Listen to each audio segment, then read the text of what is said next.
So today, quiet please, today we're going to do logarithms, which is probably more different than any other kind of function that we've done in that, I mean, linear is old news.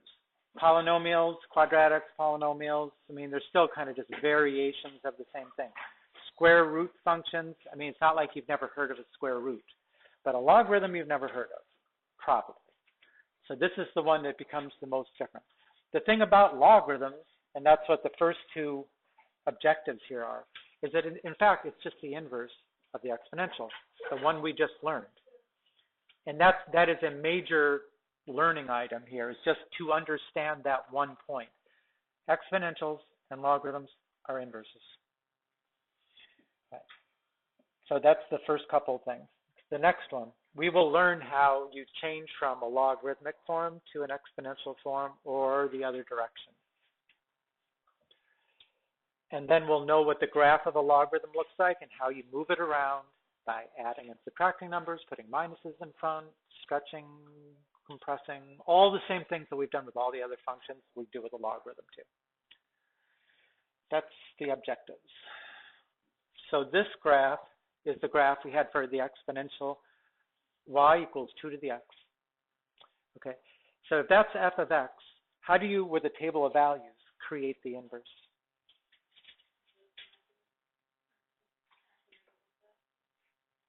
How do you take a table of values and make the inverse? You just switch the x's and the y's, right? Okay, if I switch the x's and the y's, I get that. And then I graph it. Graph those purple points right there. And here they are.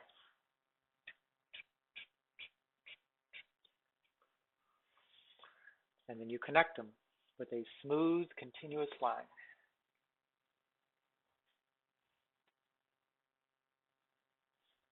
Now, what we learned about inverses is that once you've switched the x's and the y's and you've graphed it, these two graphs ought to look like they're symmetric with respect to which line? Y equals x, right? Y equals x is the identity function, right? 0, 0, 1, 1, 2, 2. You know, it should look like these are a mirror image on this side as on this side. That y equals x is a line of symmetry in geometry speak. And it does, right? That looks pretty close, even with my poor connecting of dots. Okay, so if this is the f of x, this is the f minus 1 of x. That f minus 1 of x is log base 2 of x. We would call that the log base 2 of x. Right? If I had an exponential function 3 to the x, what do you think would be the inverse? Log base 3 of x. Right? That's the relationship between exponentials and logarithms. If it was 3 to the x, then this would be log base 3 of x. Right? Whatever is that, you know, if it's 10 to the x, then this would be log base 10 of x. There'll be more. Let's see. This is the big reveal. Okay.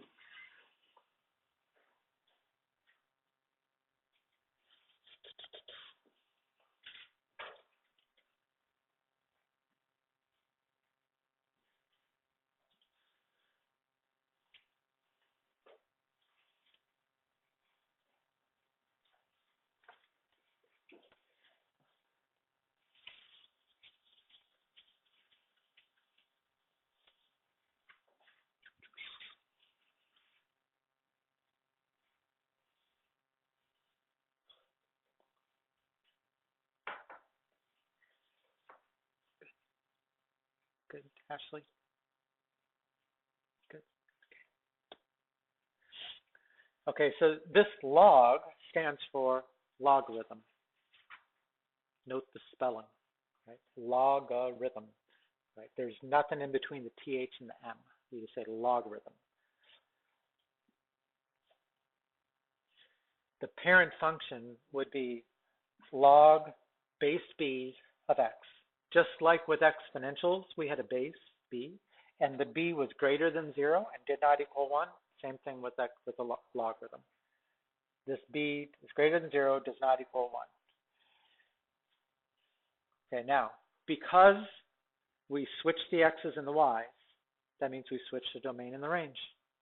You know, everything about the exponential graph has been switched, x and y.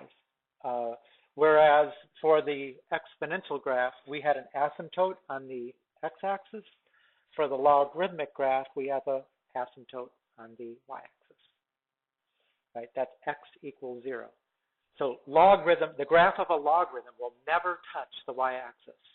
Right? It'll get infinitely close, but it's not going to touch. Right? The domain, if you just look at this graph, right, the domain is x greater than 0. Could it equal 0? Oh, because it can't touch that line. So the domain is x greater than 0. Now remember, the domain and range of a function and its inverse stays switched.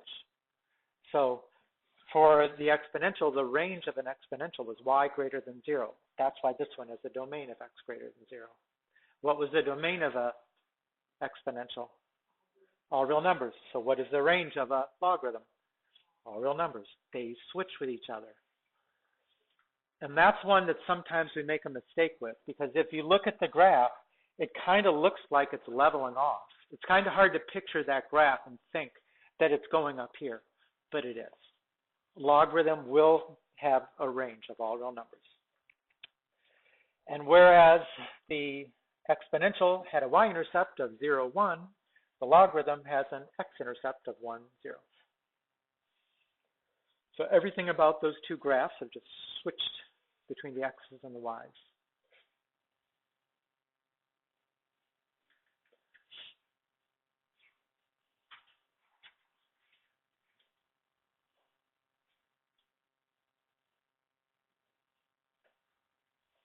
Good.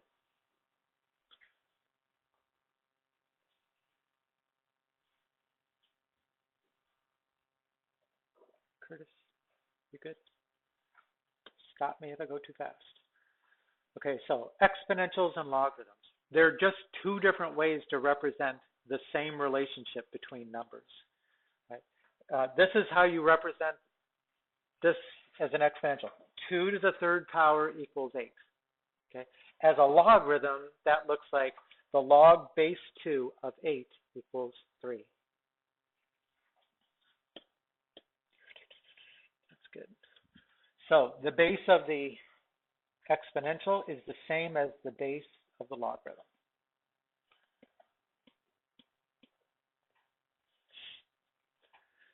Right. Where does this 3 come from? In that, it's the exponent, right? Yes.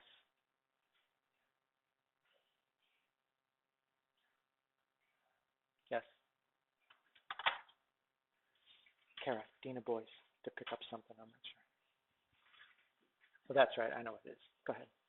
They just said go to the Dina Boyce to get a pass. Okay, so where did this 3 come from in the exponential? What part of the exponential was it? It was the exponent, okay? That's critically important to why we do this whole thing. Right? That is the exponent.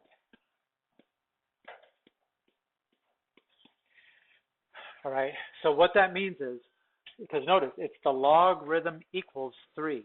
Logarithms are exponents. That's the whole point. Logarithms are exponents.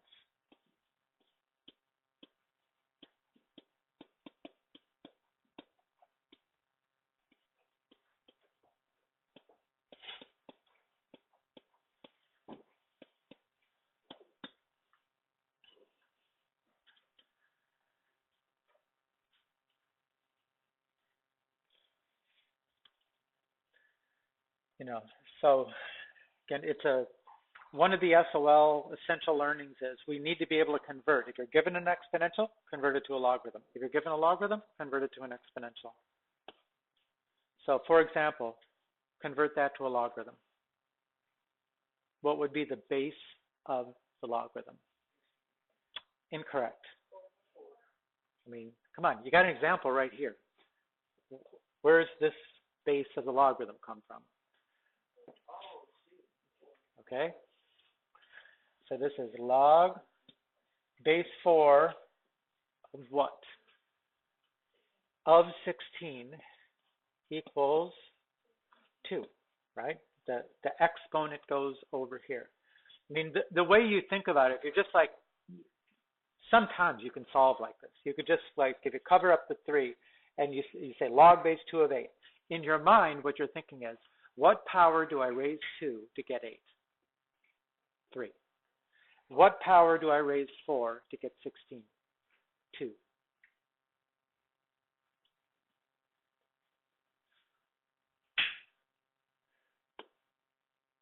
How about that one? Convert a logarithm to an exponential. What is the base of the exponential?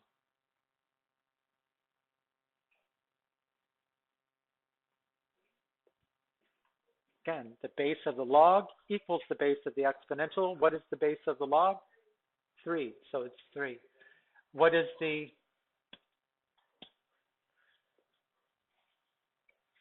exponent? 4, right? The logarithm equals an exponent. 3 to the 4th equals 81.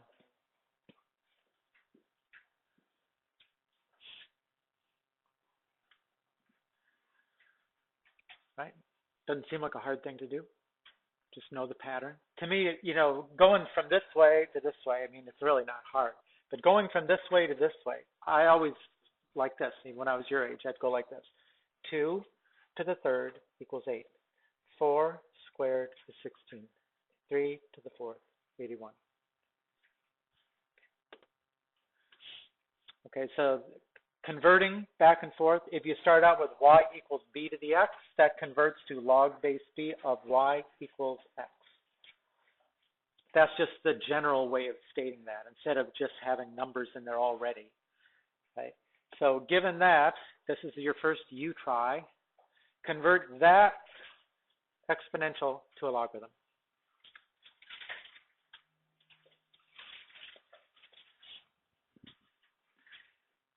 Now, I'd say a somewhat common mistake when you get to problems that say convert from one to the other is you start actually calculating things. And you're not being asked to calculate anything. You're just being asked to rearrange numbers or letters.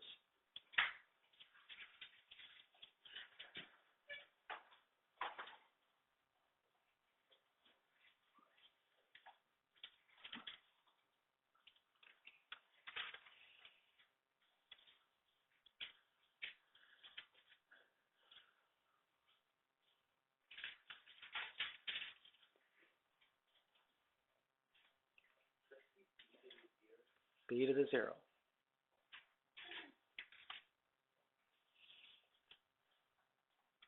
So what is the base of the exponential? B, which is whatever's being raised to the power, right? What is the base of the logarithm? B, it's the same. The base is the same. Log base B. Okay, what goes in the logarithm? 1. And so that means it equals 0. So notice that b to the 0 equals 1. That's like saying anything to the 0 power equals 1. Well, that's a property of exponents. So it is the same thing to say the log of 1 equals 0. I mean, that's just a property. The log of 1 equals 0, and it doesn't matter what the base is. It's always 0. I mean, that's the x-intercept, right? You plug in x equals 1, you get y equals 0. That's the x-intercept. I think I got another one on here for you. Because, of course, you got to go both, right? Convert that logarithm to an exponential.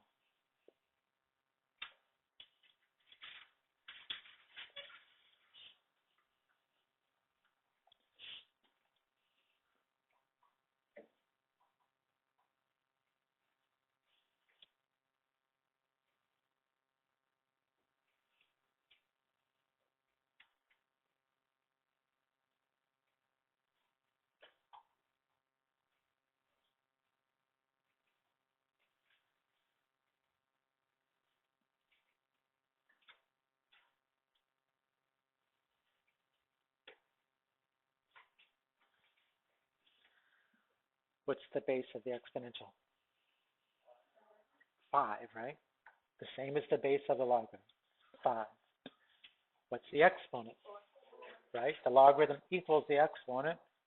So 5 to the 4th equals 625. And it's very, if it's all numbers, you could check it out too. I mean, it ought to be true. Is 5 to the 4th 625?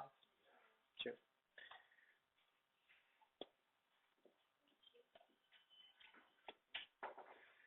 Okay. What were the steps to finding an inverse? This is actually part of the quiz. What's that? Replace f of x with a y. Log base 2 of x. Okay, then what? Say again? Switch the x and the y, right? Once you've got a y in the place of f of x, now switch the x and the y. X equals log base 2 of y. Okay, then you solve for y, right? Well, we got a problem with that because the y is inside of a logarithm function, right? And we don't have a way to, you can't divide or subtract log. So what you do is convert it to an exponential, right? Convert that to an exponential. What would it be? What would be the base of the exponential? It would be 2, right? The base is 2. What is the exponent? X. And that equals y. So by converting it to an exponential, you did solve for y. That's why logarithms and exponentials are inverses of each other. I mean, from an algebraic point of view, that's why this works. F minus 1 of x equals 2 to the x. And it's just a little reminder of how do you find an inverse.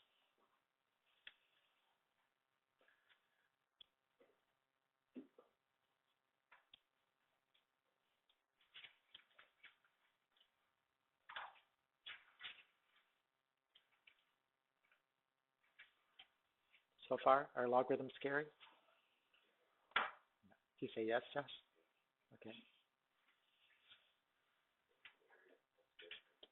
Okay. So, here's your history lesson, okay?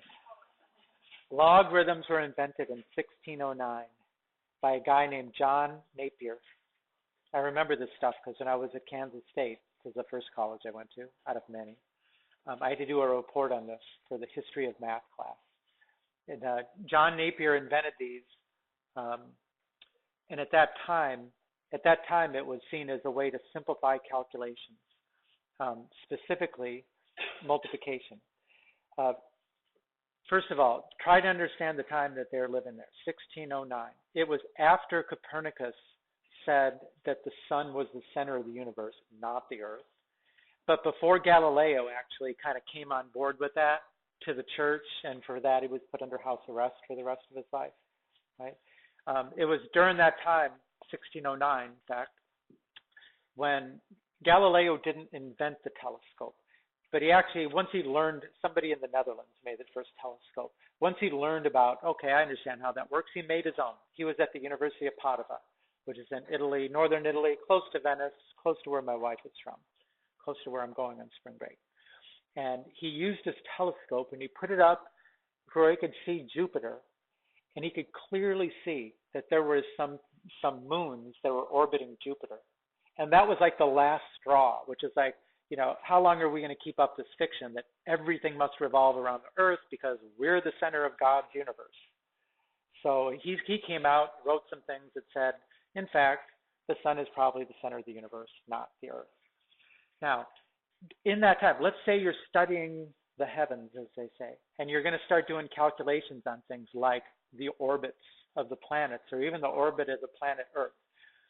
Just think, orbits involve, sweeping out an area of space as the Earth is going around the sun. You got to calculate areas. And how do you calculate the area of a circle, for example? Pi r squared, right?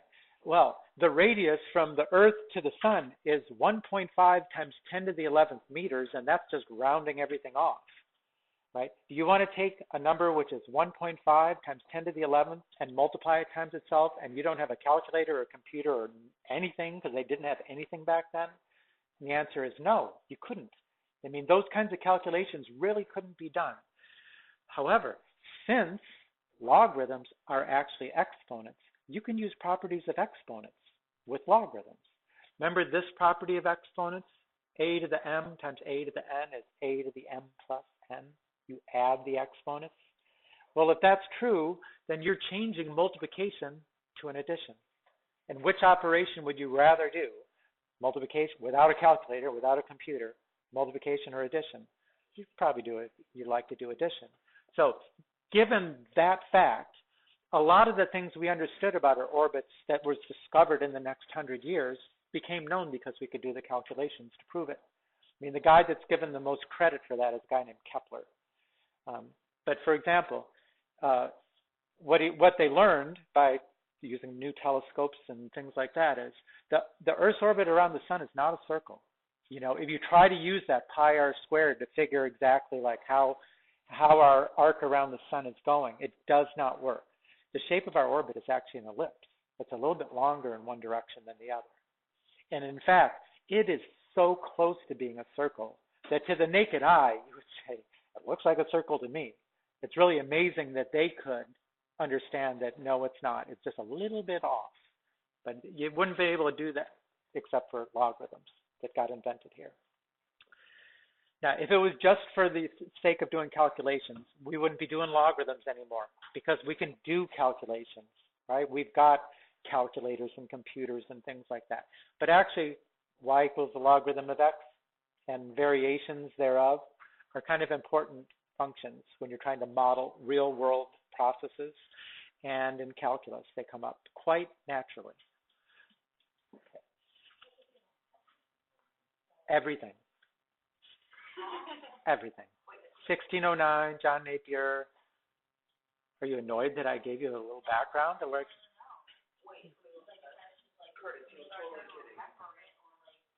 Don't worry about remembering it, okay? You know, I'm told I'm supposed to make these things, you know, relate to practical things. Let's just start. What's that? Okay. So there's two special logarithms. Right? One of them is called the common logarithm. That's log base 10. Right? If the b is 10, that's called common logarithm. That's the first one.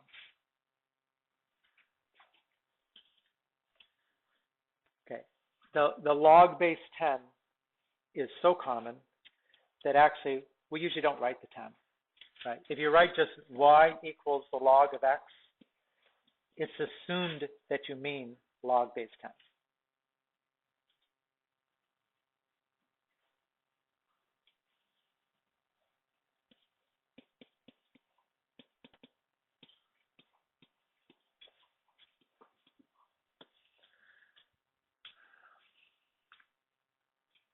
Now, if you look on your calculator, right there, there's your LOG button, and that is log base 10.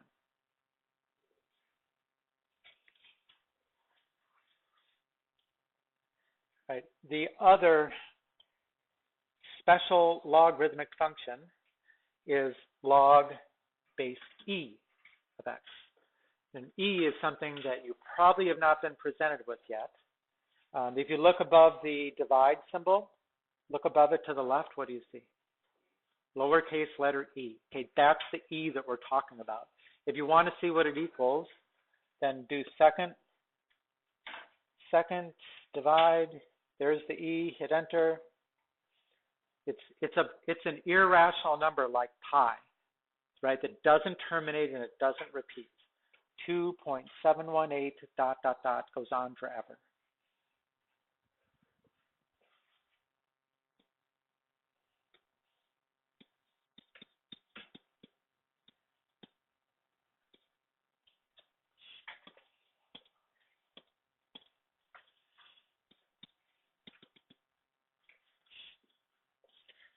Okay.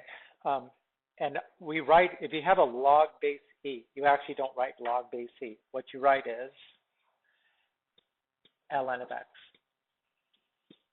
ln means natural log. And again, if you look on your calculator, right below the log button, you see the ln button. That's the natural log. You know, and we wouldn't, you know, say, well, where do we come up with a logarithm like that? I mean, who would have ever thought to put a base of e there? But it occurs naturally. That's why we have it. I mean, I can't show you proofs of it, but I can show you things like in calculus where you're dealing with a, you know, like the integral of 1 over x is ln of x. So we had no ln, no logs involved at all, and all of a sudden there's a logarithm in there. So there are many places where it occurs, and that's why it's called natural logarithm. In fact, most of the time in math and science, if somebody just uses the word log, they mean ln. Right? There's almost no applications with the log base 10. I mean, one that'll always be given is earthquakes. You know, the scale that we measure earthquakes on is base 10, logs base 10. So like if somebody says on the Richter scale that was a 6.0, all right, that means like 10 to the 6th, right? If somebody says there was an earthquake and it was 7.0, okay, that means 10 to the 7th. That means 10 times as strong as the 10 to the 6th. It's not just one more, it's 10 times more because it's a logarithm, it's an exponent. So ln of x, natural logs, ln. So if you were asked to convert from exponential to logarithmic form or logarithmic form to exponential form, this is a place where you make a lot of mistakes. You're not going to, there's no problems I can assign with this. The ln part comes at the end of the chapter, which we're not doing now, but just to point it out, because most of you will be in pre-cal next year and it'll be a thing. If I was going to convert this to a logarithm, what would be the base of the logarithm? E, right? So, but I don't write log base e. I'm going to say ln, right? That is log base e. Okay, what goes inside the logarithm? Remember, what does the logarithm equal? The exponent, right? The logarithm always equals the exponent. So that's the same relationship expressed as a logarithm. ln of x equals 5. Or convert this thing to an exponential. What's the base of the exponential? E. Because it's ln, you go, okay, that's e. And what is the exponent? 2 equals x. So you just got to understand, you know, if it's ln, that means that was log base e. And in fact, you know, if it was log x, you got to assume the 10.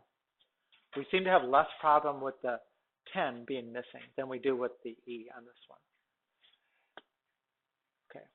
Evaluating logarithms. Okay, if you look right there, you see log and ln.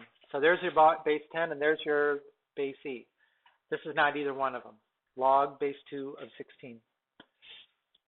So here's how you evaluate this logarithm. Set it equal to x.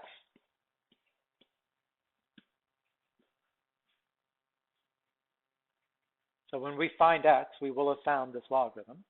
Convert to an exponential. What will the exponential be?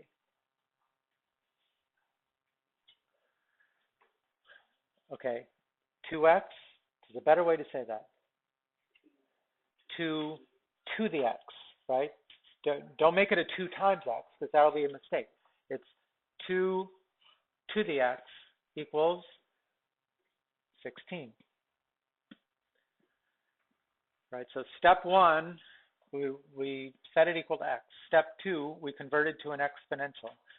Step 3, most of the time with these kinds of problems, they're using numbers that it should be pretty obvious that both sides could be represented as powers of the same base. I mean, you got a 2 on one side, you got a 16 on the other. Could we write 16 as a power of 2? What power of 2? 4, right?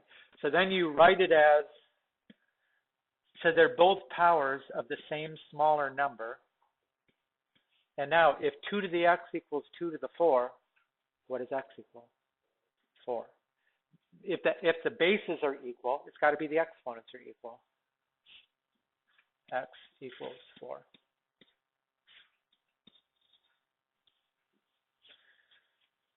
Now you could end up with more complicated things than just like x equals 4 there, but the process is still the same.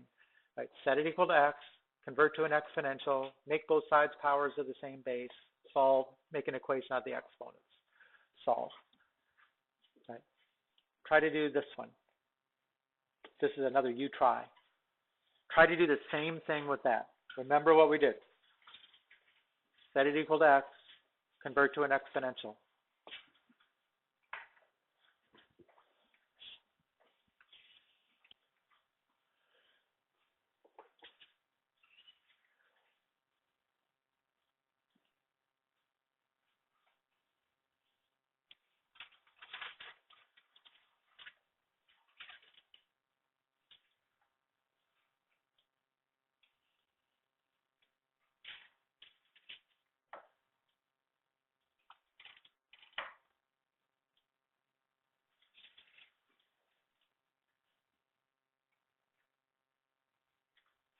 Anybody get an answer?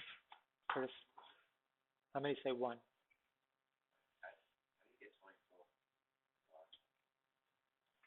24. 16 is 2 to the 4. 2 times 2 times 2 times 2. What's that? Because 16 equals 2 to the 4. What is 2 times 2 times 2 times 2? Okay, then I just replaced it with another form. I'm trying to make both sides look as powers of the same base. So that since the bases are equal, I can make an equation out of the exponents. Okay, so let's see. I've had at least a few answers of 1 here. So I make the whole thing equal x, convert to an exponential. What will be the exponential? Don't say 8x. 8 to the x equals 8. Okay, now since the bases are the same, make an equation out of the exponents. What is the exponent? 1. If you just see an 8, what is the exponent? It's a 1. So x equals 1. Yeah.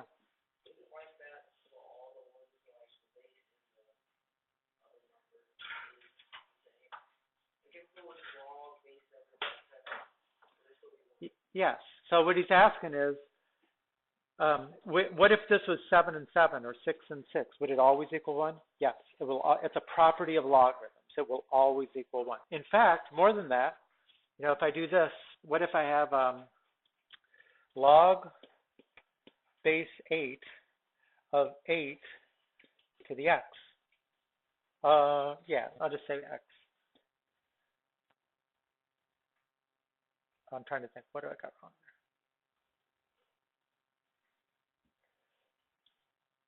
there? Log base 8 of 8 to the x.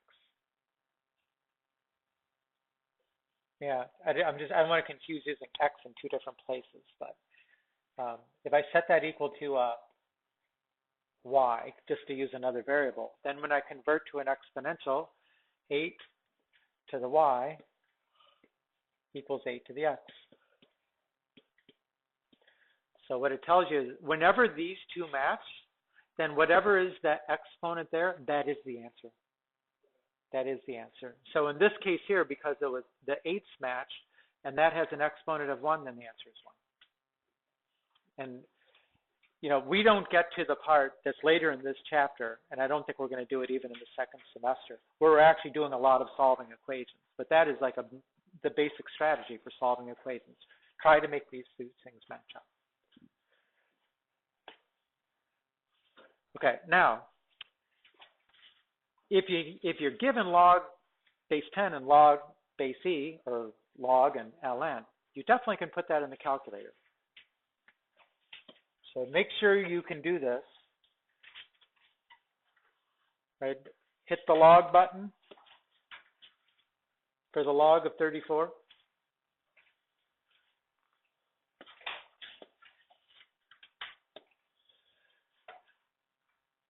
and hit enter.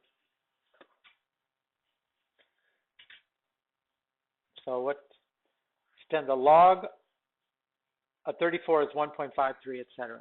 So what that's saying is, what power would you raise 10 to get 34? Whatever that number is, right? You can even show it like on the next line. Do this. Do 10, hat, and now bring up the second answer, which is above the minus. So it's going to take that last thing. You're going to do 10 to this power, and you're going to get 34. Remember, that's what a logarithm means. It's telling you what exponent would I raise that base to get the number inside of the logarithm. Right, what do you get? What about the ln of 23? What does that equal? Remember, hit the ln of 23, not Babe Ruth's number. Do you remember that, Mark? Huh? What?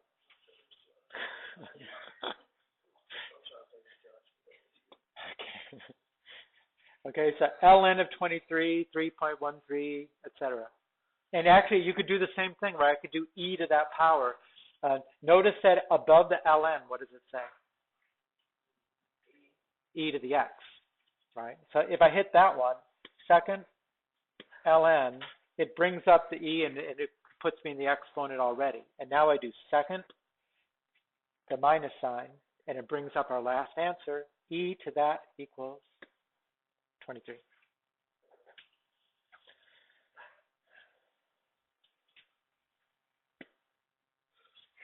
Okay.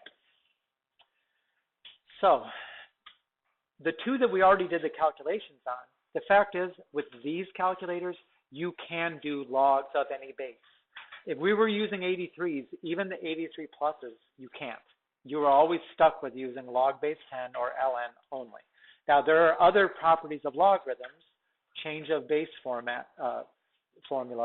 that we're not going to do in here. And for the most part, we don't find a lot of reason to do them anymore, because if you look in your calculator, go to the math menu, and scroll to the bottom, and you notice that one there, second to the bottom, says log base. That allows you to take the logarithm of any base. You know, you really don't have to do change of base formulas anymore. So go like that. Log base. And now it's going to give you a chance to put whatever base you want there. So let's say I do the log base 2 of 16, which we already did. That was 4. So I put in a 2, put in a 16, and it equals, it better equal 4.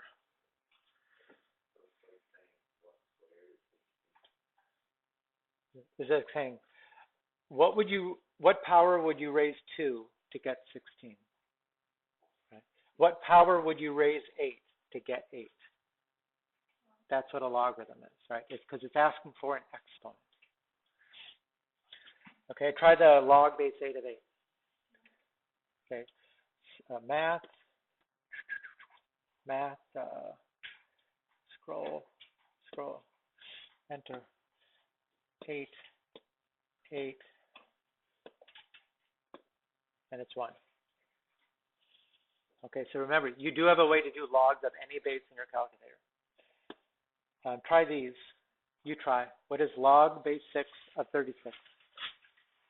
What would you expect it is?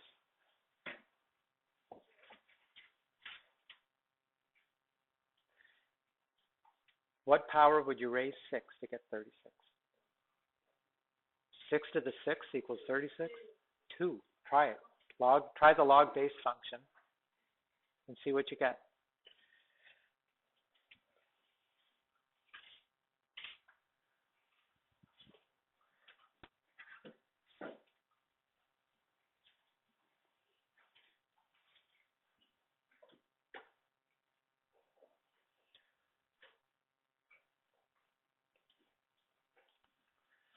What did we get for the log base 6 of 36? There's 2. Works. Did anybody try the second one? What did you get? Why do you get an error? Because why? Say it in math speak. Because what's the domain of logarithm. X is greater than 0. You can't take the logarithm of 0. You can't take the logarithm of negative. That's why you get an error, right? So we have, now we add that to the restrictions on domain that we already learned. We know you can't divide by 0. We know you can't take square root of a negative number. And now you can't take the logarithm of a negative or 0. Those are three restrictions on domain. So this is undefined. In fact, if you set your calculator to A plus BI mode, you'll get an answer. And there is an answer that involves imaginary numbers, but that is not part of anything, not only in this course, but I've never actually dealt with that.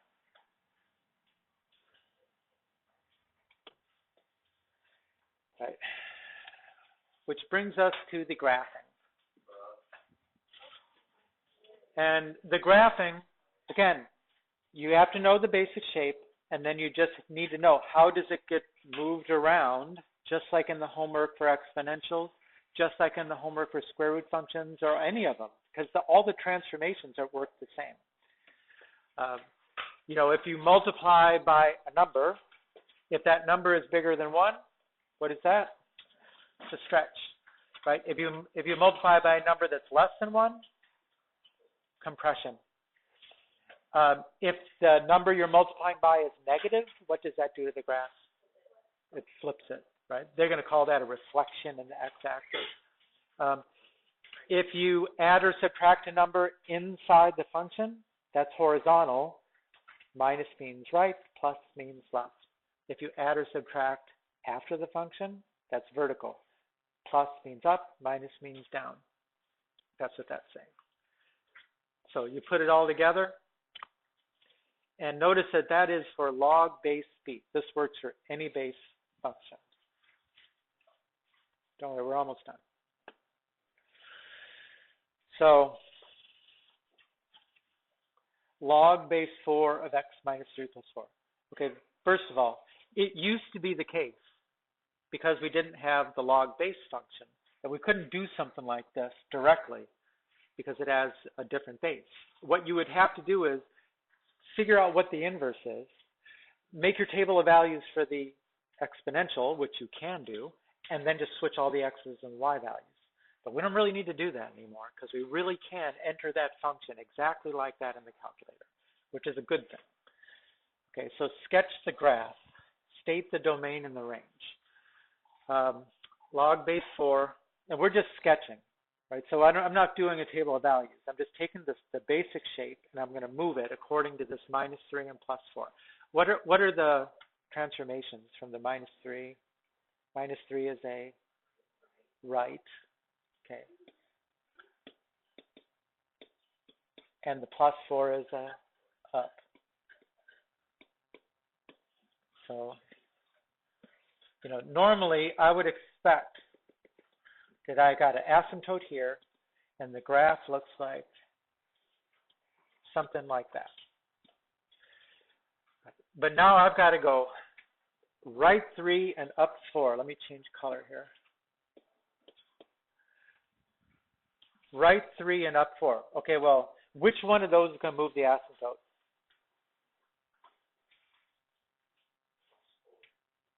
Okay, if I take this line and move it up 4, did it really move the line?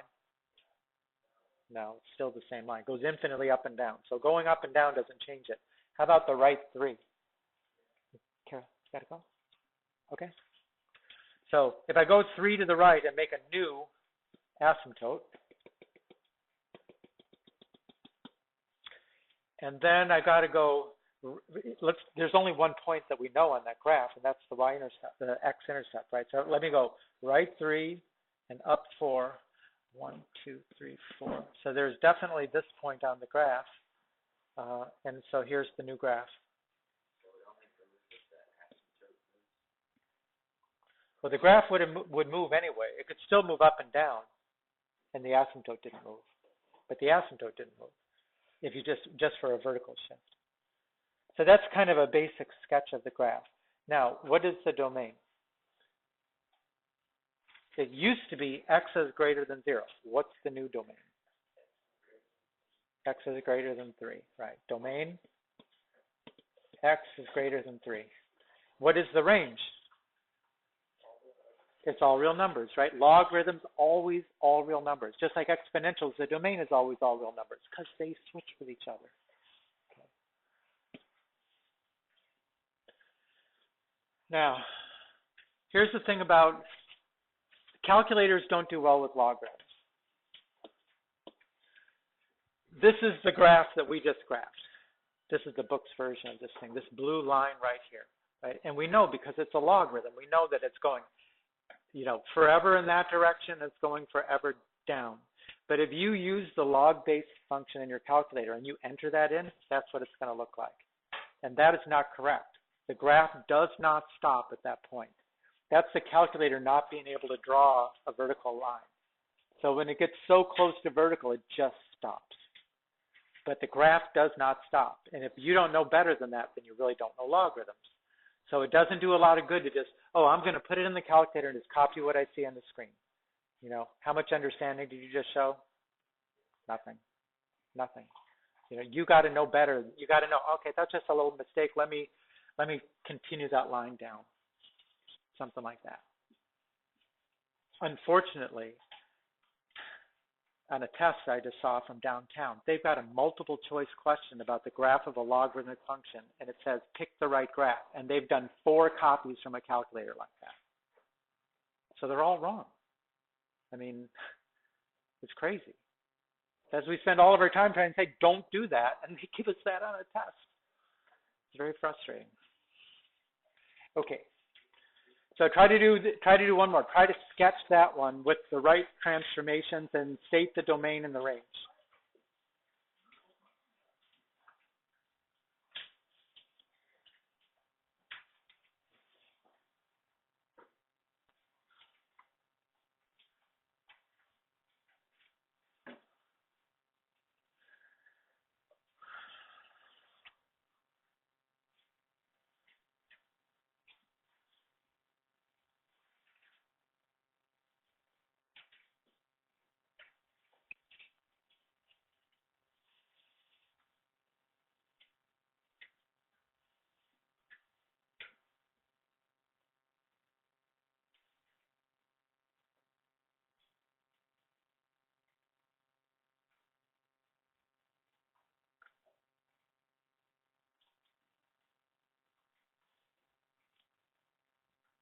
The last one was a log base 4.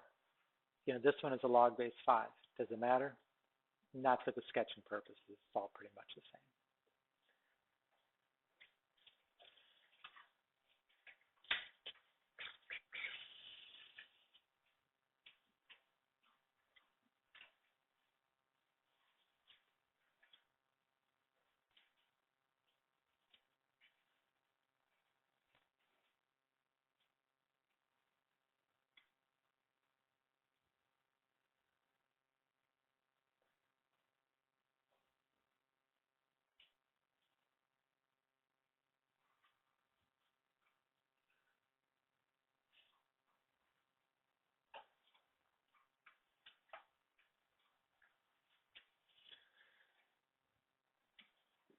So what is the shift from the +2? Left 2, right? And what about the -1? Down. Okay. Which one of those is going to move the asymptote? Again, it's a vertical line. Does moving a vertical line up or down change the vertical line? No. So which one changes the asymptote? The left 2. So now where's the asymptote? X equals -2. Right, there's the new asymptote. Okay, now we had an x-intercept at 1, but we need to go left 2, down 1. There's the 1 point on this graph that we know. And we know that it approaches this line like an asymptote, something like that.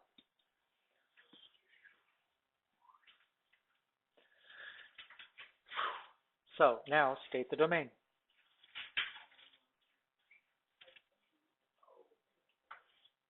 What is the equation for this line, the asymptote? No, the equation of this line, x equals -2, right? So the domain is x is greater than -2. That's it. What is the range? All real numbers. That's the easy part, right? Now again, when you put this in your calculator, if you looked at that graph and had to say, what is the range? You might think, well, it looks like it's leveling off. It almost looks like there must be a horizontal asymptote in here somewhere. That is a very common answer that we get on tests, but it's not. You can be sure that a logarithm has every value up and down, right? It does go infinitely up. Even if it doesn't look like it, it does. So you just have to know that much about the function.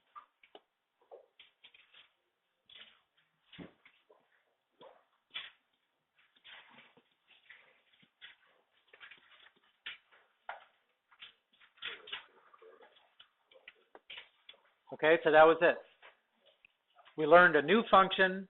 We learned that it was an inverse of a function we just learned about, exponentials and logs. We know how to convert from one form to the other, exponential to logarithmic, logarithmic to exponential. We know what the basic shape looks like for the parent function and how to move it around.